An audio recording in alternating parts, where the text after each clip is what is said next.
ஏட்டையா, வர வர கை காலெல்லாம் ரொம்ப கொடையுதுடா. ஐ, என்ன கடைக்கு அனுப்பதானே போய் சொல்ற? நீ என்ன சொன்னாலும் நான் போக மாட்டேன் போக மாட்டேன் போக மாட்டேன். டேய் நில்றா, ஒரு தேங்காய் மட்டும் வாங்கி கொடுத்துட்டு போடா. டேய் டேய் டேய் நில்றா. டேய் காலில் இந்த மருந்து கொஞ்சம் தேய்ச்சி விடுறா. அட போம, எப்போ பாரு மருந்து தேய்ன்னு. உனக்கு ஒரு வேலையே இல்லையா?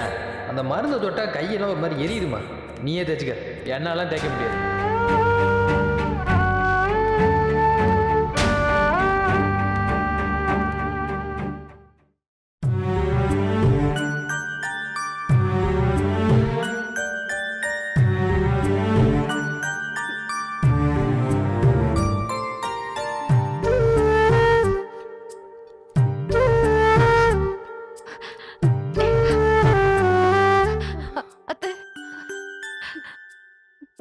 அத்தை, என்னத்த நீங்க தலைவலிக்குது மயக்கம் வர மாதிரி இருக்குன்னா உடனே எங்களுக்கு ஒரு ஃபோன் பண்ணிருக்கலாம்ல, நாங்க வந்திருப்போம்ல.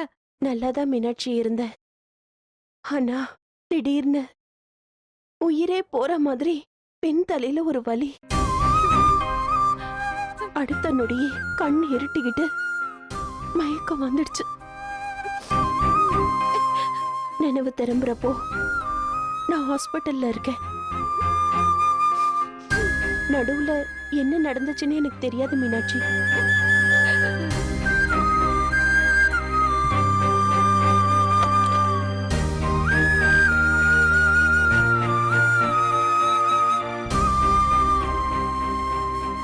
She is counting her days. அவங்க வாழ போகிறது இன்னும் 4 மாதமோ இல்லை 6 மாதமோ தான்.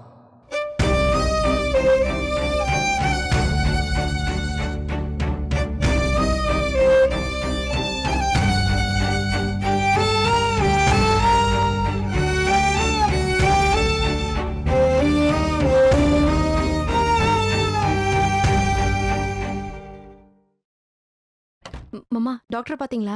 ம், என்ன சொன்னாங்க? ஒன்றும் இல்லைன்னு சொன்னாங்க மீனாட்சி. எல்லாம் ஓகே தானே? எல்லாம் ஓகேனா ஏண்டா உயிர் போற மாதிரி மண்டை வலிக்குது?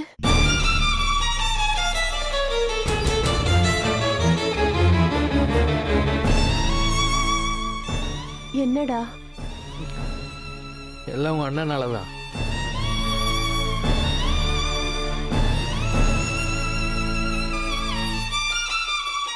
என்ன சொல்றீங்க மாமா? ஸ்கேன் ரிப்போர்ட்டில் ஏதோ தலையில் காயம் போட்ட இடத்துல தான் பிரச்சனைன்னு காட்டுதான். அதான் தலைவலிக்குது.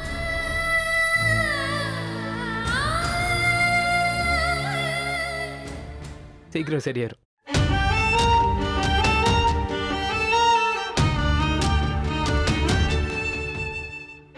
ஏண்டா எங்கேயோ திரும்பிக்கிட்டு பேசிட்டு இருக்க?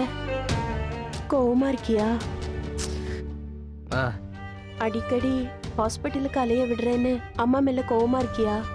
அதெல்லாம் ஒன்றும் இல்லைம்மா.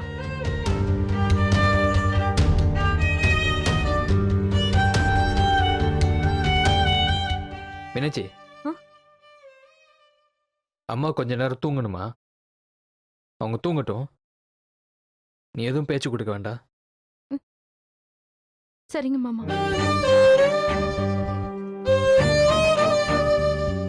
நீ ரெஸ்ட் எடுமா, நான் அதை வந்துடுறேன். சரி.